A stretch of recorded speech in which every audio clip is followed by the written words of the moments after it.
Welcome to Cooking for You. Today we are going to make a very simple and easy recipe which don't even needs much more ingredients. For that we need much ingredients is tomato and dal. We are going to make tomato dal recipe. Welcome to Cooking for You. Today we are going ahead to make tomato pappu. How to make it? Let's see. In a bowl we have added tur dal for about 1 glass and soak it for 20 minutes in a pressure cooker. Add all the soaked dal and add tomatoes, 2 to 3 green chilies.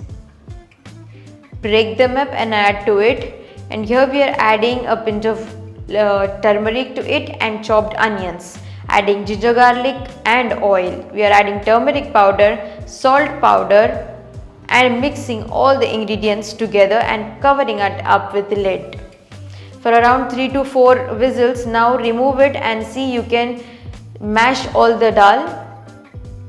Now in a pan add oil, add mustard seeds, add cumin seeds, add chopped onions and give all together a mix. Add ginger garlic raw curry leaves and now pour all the dal into it. And now mix all the items together thoroughly. Add kothimir from above. That's it. It's ready. Thank you.